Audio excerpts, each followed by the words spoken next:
Assalamualaikum warahmatullahi wabarakatuh. Waalaikumsalam warahmatullahi wabarakatuh. Selamat siang ya. Terima kasih atas Ya, waktunya dan kehadirannya dengan menghadiri sesi konseling hari ini. Saya juga sudah membaca info yang telah Anda isi dan saya sudah menganalisis permasalahan Anda.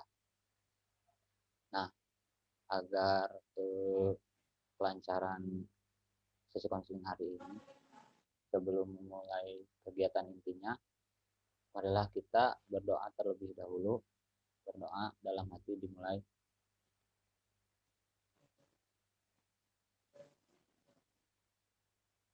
Berdoa dapat diakhiri. Nah, eh, agar kita lebih akrab lagi, yang mungkin lebih kenal satu sama lain. Nah, dari saya dulu, mungkin terlebih dahulu perkenalkan, nama saya Lutfi Gista Permana, mahasiswa dari Universitas Muhammadiyah Tasikmalaya, program studi bimbingan dan konseling. Nah, sekarang giliran Anda yang memperkenalkan diri. perkenalkan nama saya Suci Andriani. Untuk sekarang saya pekerjaan sebagai makeup artist dan mungkin saya menjadi klien Anda hari ini. Oke, eh, panggilan yang membuat Anda nyaman gimana? Suci atau apa? Suci. Oke, eh, gimana Suci kabarnya hari ini? Alhamdulillah kabarnya cukup baik. Ya, alhamdulillah ya. Eh, untuk kabarnya hari ini cukup baik ya. Nah, untuk selanjutnya, apakah posisi duduknya sudah nyaman bagi Suci? Apa gimana? Sudah. Ya, kalau belum nyaman, nyamanlah senyaman mungkin menurut diri sendiri ya. Nah, untuk selanjutnya juga, eh, bagaimana aktivitas sehari-hari Anda? Apakah lancar atau ada halangan? Untuk hari ini cukup lancar, cuma untuk hari-hari sebelumnya mungkin ada sedikit hambatan ya, kayak ada beberapa masalah yang membuat ya harinya menjadi kurang baik. Oke. Sebelumnya, mau tanya dulu. Sebelumnya Suci itu pernah dikonseling apa enggak? Apa belum? Belum pernah sebelumnya. Oke. Apakah sudah tahu konseling itu seperti apa? Um, untuk yang saya tahu ya, konseling itu seperti kita meminta bantuan kepada yang lebih mengerti dan paham tentang apa yang kita rasakan gitu, dan menemukan solusi yang baik untuk masalah yang kita hadapi gitu. Oke. Tapi untuk konseling secara langsung mungkin belum pernah saya lakukan. Oke. Nah, mungkin di sini saya akan menjelaskan tentang konseling ya. Nah, konseling merupakan suatu hubungan yang bersifat membantu, atau yaitu adanya interaksi antara konselor dan klien dalam suatu kondisi yang membuat konseli terbantu dalam mencapai perubahan dan belajar membuat keputusan sendiri serta bertanggung jawab sendiri atas keputusan yang dia ambilnya. Oke, mengerti sampai itu? Hmm. Nah, di dalam konseling juga terdapat asas-asas tertentu ya. Ada salah satunya ada asas kerahasiaan. Nah, saya juga eh, meminta izin konseling hari ini agar eh, untuk direkam ya, untuk bukti salah satu tugas mata kuliah saya. Apakah diizinkan? Diizinkan. Oke, terima kasih. Nah, Anda itu, mohon maaf, Suci itu eh, terbuka saja ya dalam permasalahannya Ya. karena kita ada asas kerahasiaan. Jadi terbuka saja karena hanya saya, Suci, dan dosen saya yang tahu permasalahan ini. Nah, untuk selanjutnya eh, bisa diceritakan permasalahan Suci itu seperti apa? Untuk permasalahan saya sendiri dimulai dari eh, kegagalan yang saya alami membuat saya itu semakin tidak percaya diri gitu. Tidak percaya diri kepada orang-orang seperti untuk berinteraksi saja itu sangat sulit, apalagi mereka membahas tentang kegagalan saya. Meskipun mungkin mereka itu berniat untuk membantu saya, tapi dalam pandangan saya itu seperti mereka seolah-olah mengejek atau menyalahkan keadaan saya, dan berakhir saya mempunyai trust issue kepada orang-orang bahwa orang-orang yang membantu saya itu tidak sepenuhnya benar-benar membantu saya. Jadi saya beranggapan bahwa mereka hanya ingin mengetahui masalah saya saja tanpa membantu lebih detail gitu. Jadi seakan saya itu ketika ada seseorang atau mungkin entah kerabat atau keluarga yang membantu saya itu terngiang dalam kepala saya itu ucapan mereka adalah bahan tertawaan mereka gitu. Jadi saya selalu tidak percaya setiap ada orang yang selalu meminta untuk terbuka kepada dia, karena beberapa kali setiap saya ingin terbuka kepada orang lain dan orang lain itu sudah membiarkan saya untuk terbuka kepada dia, menceritakan apa yang saya alami, berakhir dengan kata seperti urus saja urusanmu sendiri, atau bahkan mereka kelelahan ya buat mendengarkan permasalahan saya. Jadinya saya mempunyai trust issue kepada orang-orang, tidak mempercayai apapun yang mereka lakukan, ataupun sekedar berpikiran positif bahwa setiap masalah yang saya alami itu ada penyelesaiannya gitu. Berujung terlalu banyak perilaku yang mendorong hal-hal negatif, seperti ya berpikiran negatif, terus kecemasan berlebihan, dan itu semua dari trust issue saya kepada orang lain. Jadi jika ada seseorang yang ingin membantu saya menganggapnya bahwa dia itu nantinya juga akan pergi gitu, tidak akan membantu saya sampai akhir. Jadi ya cukup terganggu juga dengan mempunyai trust issue seperti ini.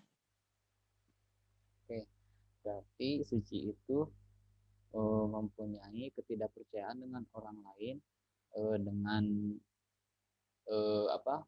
Maksudnya dari seringnya ketidakpercayaan dari orang lain itu yang membuat Suci juga tidak percaya kepada orang lain dengan menceritakan permasalahan yang Suci alami gitu.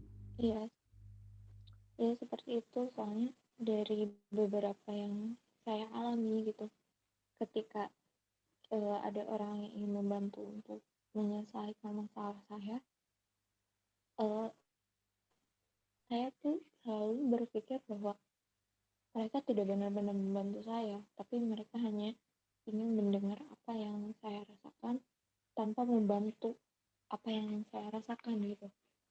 Jadi kalau untuk bercerita lebih lanjut itu terkadang saya takut, saya tidak percaya kepada orang-orang, dan selalu berpikir bahwa kalau misalkan saya ada yang membantu, pasti dia tidak benar-benar membantu gitu. Oke, berarti Suci itu kalau bercerita ke orang lain itu tidak percaya karena mereka hanya mendengar cerita Suci saja, tidak benar-benar membantu Suci gitu. Oke, Iya, begitu.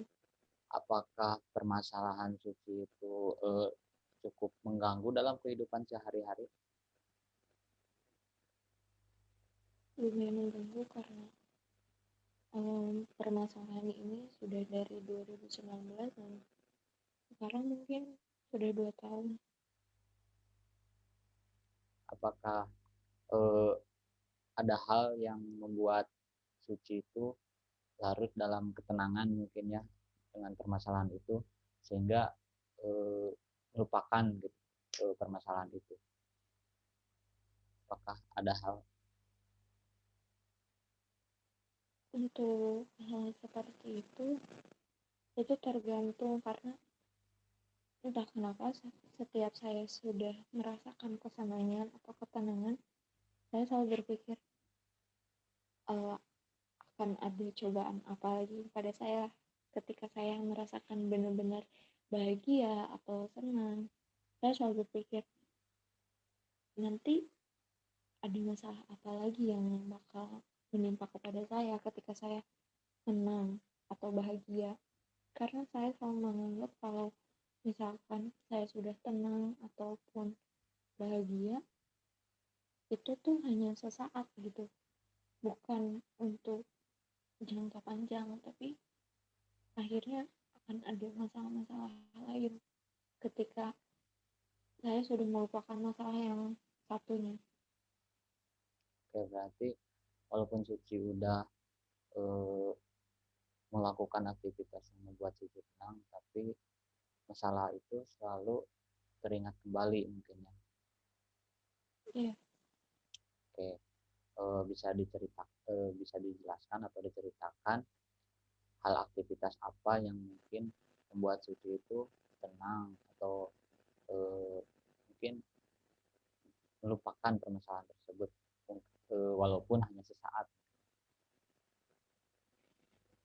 seperti mungkin untuk saya pribadi, untuk menenangkan diri itu seperti saya pergi dari hal yang membuat saya rumit. Misalkan saya mempunyai masalah di rumah, ya sebisa mungkin saya untuk menjauh dari rumah, bermain sama teman-teman saya, ataupun ketika ada masalah itu saya melakukan hobi saya, salah satunya seperti memasak gitu. Jadi saya benar-benar ketika memasak itu lupa tentang apa yang saya rasakan. Oke, berarti Suci itu lebih memilih untuk menghindari permasalahan tersebut daripada untuk hanya ber ke apa hanya larut dalam permasalahan tersebut. Oke, nah Kecuali untuk malam, oke, bentar, kecuali untuk malam mungkin agak sedikit susah untuk melupakan permasalahannya, karena mungkin eh, pikiran-pikiran negatif itu datang sendiri, jadinya saya susah buat untuk bukan mengekspresikan, susah untuk menghilangkan dari pikiran-pikiran negatif itu. Jadi kadang saya selalu paling malas ketika malam tiba, saya stuck sendiri gitu di permasalahan saya. berarti ketika Suci sendiri di malam hari, Suci teringat akan hal permasalahan Suci dan takut akan permasalahan itu. Nah, Oke, seperti itu. ya. Apakah Suci membawa alat tulis? Ya, mbak. Oke, kalau membawa alat tulis ya, Suci bisa tuliskan ya permasalahan Suci dengan spesifik atau lebih jelas atau lebih rinci lagi gitu permasalahannya. Bisa ditulis.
Sudah. Oke, kalau sudah eh, bisa bacakan termasuk itu yang tadi Suci tulis. Permasalahannya tidak percaya kepada orang-orang, apalagi dalam hal membantu permasalahan dan lebih memilih untuk memendamnya, sehingga mengakibatkan munculnya pemikiran-pemikiran negatif dan menghambat kegiatan sehari-hari. Oke. Eh, dari skala 1 sampai 10. Nah, 1 itu Suci tidak percaya kepada orang-orang. Nah, skala 10 Suci percaya kepada orang-orang. Dari skala 1 sampai 10 itu di skala berapa Suci kondisi saat ini? Untuk saat ini mungkin ada di skala 3. Skala 3. Oke. Eh, di skala berapa yang ingin Suci capai itu? Untuk yang ingin capai mungkin di skala 8 atau 7. Oke, di skala 8 atau 7 ya. Nah, bagaimana cara Suci itu untuk mencapai skala tersebut? Mungkin dengan berdamai dengan diri sendiri, lalu mencintai diri saya apa adanya, self love, dan juga mungkin ada beberapa cara untuk menenangkan diri, seperti ya melakukan hobi-hobi saya atau pergi ke sebuah tempat yang mungkin bisa menenangkan saya. Ya, berarti banyak cara ya yang Suci lakukan untuk permasalahan kali ini ya. Nah, eh, Suci juga sudah menceritakan permasalahannya dan juga Suci sudah eh, men, menjelaskan atau keinginan yang ingin dicapai itu di skala berapa, dan Suci juga sudah menjelaskannya bagaimana caranya juga. Nah, apakah ada hal lain yang ingin diceritakan atau tidak? Untuk diceritakan mungkin eh, bagaimana, bukan untuk diceritakan tapi hal yang ingin dicapai itu yang paling sulit saya lakukan berdamai dengan diri sendiri, itu yang benar-benar saya inginkan dari nantinya hasil dari konseling ini. Oke, berarti yang ingin benar-benar Suci capai itu berdamai dengan diri sendiri setelah konseling hari ini mungkin ya. Oke, Ya. Suci juga sudah semuanya sudah Suci jelaskan mungkin ya untuk sesi konseling hari ini. Nah, saya akan memberi tugas ya kepada Suci, di mana tugas tersebut itu Suci menuliskan hal-hal positif yang Suci lakukan setelah sesi konseling hari ini. Nah, jadi nanti di sesi kedua Suci itu minta dibacakan eh, hal-hal positif itu di sesi konseling selanjutnya ya. Bisa dimengerti? Bisa. Oke, mungkin sesi konseling hari ini dicukupkan sekian mungkin ya.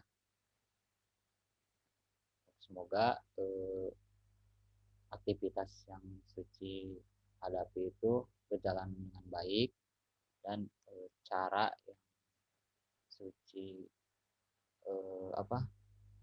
Suci lakukan juga berjalan dengan baik juga tanpa ada halangan apapun. Terima kasih atas waktunya juga. Assalamualaikum warahmatullahi wabarakatuh. Waalaikumsalam warahmatullahi wabarakatuh.